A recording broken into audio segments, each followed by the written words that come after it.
Hey toy fans, Aaron here. Today taking a look at Pote Snitkin. This is the driver of one of the skiffs, or the second skiff that did not contain our heroes. And he was released in 1999 on the Power of the Force 2 card as a fan club exclusive. As you see, this is the freeze frame line, so off to the side of the blister you're going to see the little slide that you could actually use in a projector if you want. And then through the blister, of course, you see the figure with 2 included accessories. On the back side, top half, you get the same image that you have on the slide, showing Luke Skywalker getting rid of the various skiff guards. Below that, you have images of other figures that were also available, the Beast assortment, and a small checklist below that. And then continuing on down is your offer to send in a little bit of cash with some information on a 3x5 card so that you can get yourself Luke's macro binoculars to view the slides from the freeze frame line. Taking a look at the figure out of the packaging, overall, especially for its time, this is a really nice looking figure. It's got a pretty good amount of detail to it, some nice painting being done for some weathering or highlighting of some wrinkles and dirt being shown on his fabric. But as we get into things a little bit further, you're going to see that it is indeed showing its age. Through the head sculpt, things are looking pretty good. We don't have a great view of what this guy looked like, but it does seem from what little we saw of him, things are pretty well accurate. Some nice wrinkles and folds sculpted in throughout the head. A little bit of dark gray painting for some decoration on the very top of his head, along with the snout of his face. Eyes are painted in pretty well. As for the upper part of the body, this is where things get to be a little bit problematic. He does still look pretty accurate, and this little trench coat overwrap thing that he's wearing is sculpted very nicely. He has some stitching detail that looks like it's holding the wrap together in the front, painted a nice tan color. Over the shoulders, you got this silver buckle detailing of sorts. It's painted in very well, staying within the lines.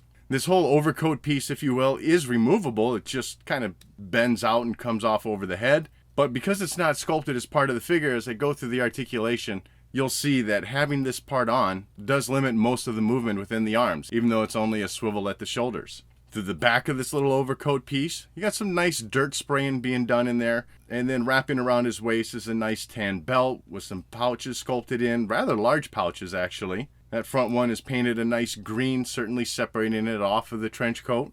What you do see sticking out for his sleeves is also looking nice. Again, it's shirt detailing, lots of wrinkles and folds sculpted in there. Sculpting for the hands is looking good also, with the paint coloring of the hands matching up pretty well to the skin tone of his head. Moving down to the legs, you do get a bit of a disconnect of that orange shirt showing from underneath the overcoat there. Very bright orange on the sides of the legs, and then in the center you just get that real dirty spot. And then the pants themselves, though, pretty decent sculpting, nice wrinkles and folds kind of flowing along in there. And sitting on top of those folds, you've got some dirt sprayed in there. Does have a really nice look to it. Unfortunately, on the insides of the legs, it's very clean. So just, like I said, a lot of disconnect here going on. But for its time, still a lot of detail. And then for the feet, looks like he's got some underpants showing through maybe. Maybe it's just part of the boot itself. But a pretty nice green painted in there. And then for the boots themselves, a nice dark gray paint job. As for articulation, I really wanted to do the stop motion again. But man, this thing is quite limited, especially when you got this little overcoat on.